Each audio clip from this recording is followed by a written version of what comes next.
Welcome to the continuation of the Dictador journey. We try some of Dictador's XOXO. Oh so old and oh so golden. Oh, and a side note as well, if you haven't watched our previous review, bing, check it out, where we look at some of their previous lineups as well. Some of their younger vintage. The 12 and 20 Dictadors. But we're going to move on up to the Golden Platinum Club now. Moving on up, brother. Yeah, let's do it. So Dictador has two rums in this category, their Perpetual and their Insolent. Basically, the Perpetual is their more traditionally made, carry on that tradition and heritage through Colombia, which they have sort of a lot of. And the Insolent is just sort of like, hey, let's do something a little bit different. Breaks from tradition a little bit. So I'm quite excited to see what the goes with these two are. I feel like Perpetual's like the good child that follows what their parents do and like becomes the doctor. Yeah. And Insolent's like the black sheep. It's like, fuck you, Dad. I'm going to become a theatre performer. So which one are you? Am I in between? I don't know. Yeah.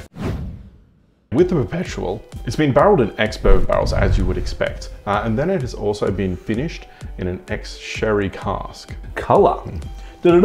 Deep and noble mahogany. Ooh.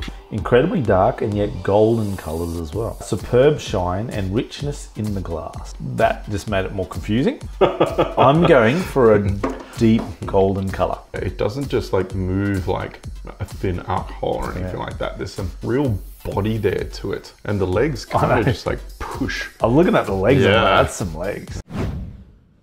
It is a hypnotic aroma with intricate roasted honey, Colombian coffee, royal toffee, dark chocolate, mature oak, and parfait roundness. They're really sort of upping the scale there on their notes, aren't they? Colombian coffee and royal toffee, not just like, you know, from your local freaking bloody grocery store. No, mate. feel This like is a royal toffee. That's a real noseful to try and get your head around. Ooh, but there's like no real alcohol punch there at all. Like it's all just flavors and aromas. I'm getting like, if you allowed honey to soak into oak and then you whiff that. Yeah. That's kind of what I'm getting. Like for me, the other things like toffee, dark chocolate, those things are not really coming out for me, but oaky honeyness is what I'm giving it. The toffee for me is a little bit understated and just sort of mild underneath. Kind of like it's there, but it's not just sort of like jumping up, balls grabbing me. It's a complex smell, so I think that's what I'm finding harder to peel out the other notes. Yeah, like a bit more of a dark chocolate sort of thing, but kind of like that smell off the chocolate, not really like the taste of sort of thing. Yeah. But yeah, you can really take a deep whiff of that, and it's not just like, I guess it comes from that really sort of refined and having the timber and having time sort of just like smooth off those harsh edges of the alcohol. So like just to sort of bring out the heart of the rum. I feel like whoever picks the notes for these things has 16 thesaurus size sitting there and like a 20-sided dice. Like boom, like this. It's like dry rock. Ding, watch that one. I don't think we got that anymore. Oh, ding, don't watch that. So we've had enough of a nostriling. The mouthfeel is extremely smooth with fudge. Flavors are parfait, sweet Colombian coffee and dark chocolate. All right. Okay, well, let's see about that. I agree with the fudge and the chocolate. That was just smooth and velvety over my tongue. Laid out its own little red carpet and just like came in just sort of ever so delicately across my tongue. Like, what's the go here? Well, if you gave that to me and said, what's the ABV of this? I'll be like 30 tops. Yeah. When you see that sometimes when they say like the mouth feels extremely smooth, you go, but yes, for me, there's no alcoholic aftertaste that you get with some other stuff. Yeah. Like, like any vodka. You can stay as long as you want, buddy. Yeah. Because you're just so inviting. Welcome. Yeah, but that could be quite dangerous because you could probably have quite a few of these and think that you're all right and then stand up and all your friends and start filming you and putting it on YouTube. I feel like it grows on you, meaning the initial taste is not quite there, but it gets better. And just sitting here now, I feel like I'm still experiencing it in my mouth after. I'm sort of getting that as well. And now that I've got some in my mouth, and then when I bring it to my nose and smell again, it's sort of like the combination of the two is sort of like really just dancing and playing off each other. And it's kind of like what we said with the 12 and 20. Yeah, the smells like it tastes. Yeah, I definitely enjoy it. It's a nice little drop. Like, don't get me wrong, I can still know that there's alcohol in there, but I feel like it is what they would deem smooth, especially that 40% ABV range. Gives us a thumbs up, both of us. Bing, bing. All right, let's try the insolent child, the black sheep of the family, the Sigma, the one that likes to run a little bit naughty of the law. And with the Dictador Insolent, it's actually been finished in a port cast. So it's still put into the bourbon barrels as with its XO counterpart. The other thing that they've done breaks a little bit more from tradition is basically they take the rum out and then they re-char the barrel and then put it back in there, sort of a thing. And then they'll do that a few times, dependent on the taste that they want to get to. And yeah, so that's why we're getting that little bit of that darker coloring and also a little bit more of a different taste. That's kind of fancy. Recharring it. It's like recharging the batteries. Yeah. Deep. Noble mahogany shine and unforgettable color in the glass. Yeah, they don't use any coloring or additives or anything like that. So basically what the barrel has done to the rum is what you're seeing, what you're buying, what you're getting. Oh, so like nothing else. That's it. Very nice, very nice. Okay, on the aroma, it's a hypnotic aroma, intricately roasted honey, pure vanilla, royal toffee, mature oak, and the paraffin caramel. Ooh, okay, yeah, try it. Like, all right, I'm getting that royal toffee and caramel now in this one. My unrefined nostrils is picking up way more toffee. Yeah, absolutely. Extra dollop of toffee. Ooh. Yeah, maybe vanilla, but toffee. That royal toffee is really earned in this one.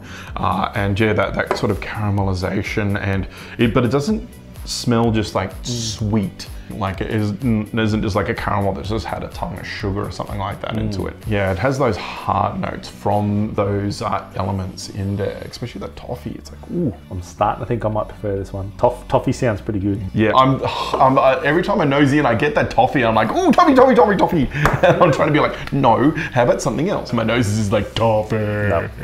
I think it's such a pronounced note. It's making it harder to pull anything else out, but I'm getting toffee. It's like this, but toffier. Is that a word? It is now. Yeah, and that alcohol on the nose is just, is this even alcohol? No, it's a dessert. The mouthfeel is extremely smooth with a range of exquisite flavors, starting with fudge, intense vanilla, paraffin caramel, and Colombian coffee. A long consistency is balanced with light oak, giving the sensation of extreme quality and satisfaction of sweetness and strength. Let me peel that down. Fudge, vanilla, caramel, coffee. Boom. Yeah, the vanilla toffee, that bit of caramel in there as well for me is, that's really nice. Is this a dessert rum? Have they made a dessert rum? Yeah, I'm definitely getting caramel, fudge, vanilla. Oh yeah. Compared to the other one, more pronounced. Yeah, definitely more pronounced. Yeah, that extra charring in that is really sort of brought on, and that port cast has sort of lent something else to it. That the refined brother that followed all the rules doesn't quite have. Like it's nice, don't get me wrong. But yeah, this is just something that's just taking a little bit more of a risk, just sort of like showing up like, hey, this is what I can do without being sort of overly sweet, but it gives you all those sorts of feels of just like, that caramel, toffee and vanilla sort of a notes, and just very, very much likely like the other XOs, as you would expect. Just invites itself over your tongue and just sort of lays down without any sort of real jabbiness or anything really harsh. It's just that it's really so much more refined and deserving of its name. Like, you might have a different opinion. The first one tasted smoother. This one was a bit more bolder. Yeah. A little bit more alcohol taste, but all those candy, the dessertiness. That's how I'm categorizing it. I'm just, all I could think of then in my head is like what I would write as the tasting note. And I was like, a velvety, light jabbiness of rounded toffee smoke. Where are you getting the smoke? You know, No, I just was. Okay, you're just making. Oh, okay. I was just randomly throwing. of toffee esters. I like this one better. Okay. I think it's just the extra, like you said, dessertiness of it. Yeah. Which I always like sweet desserts and things like that, so that's my bias towards that. But because this tastes more desserty, it makes me want to drink it more. Yeah, and I think because it's just sort of turned up and it's like got something that a little bit extra sort of a thing that I wasn't really expecting, and it's just kind of like, especially able to have them side by side, and it just sort of just shows up a little bit more flashy with a little bit more oomph on those flavors and everything else that just sort of really pairs nicely. It just dials really well. Dials the notch up a little bit in a nice way. It's pleasant. Yeah. Not like winding up the volume so much it hurts your ears. It's a little bit more because you really want to encompass the symphony of taste. Hire me. I will write fancy words for tasting notes. Is that a sentence you never thought you would say, a symphony of tasting notes? I don't know, it just comes to me.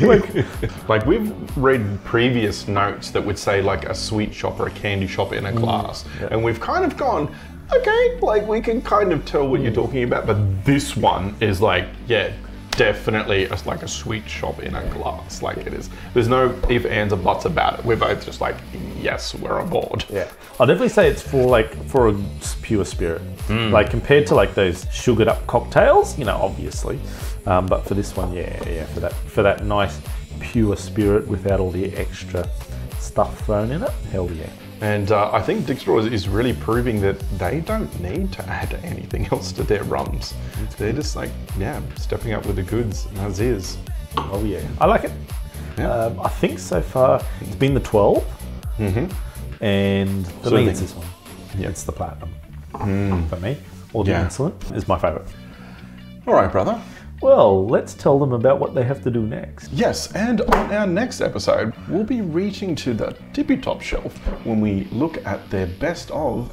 I actually have a best of in my collection. All the likey, commenty things below. And if there's any other rums that you really like, let us know. And we are the High Proof Brothers. they didn't Colonel Sanders the shit out of it. Brain, do brain things. Yeah, that's just weird, because what? That chaser is unique. Yeah, a lot of my find, like, you take... We're making port.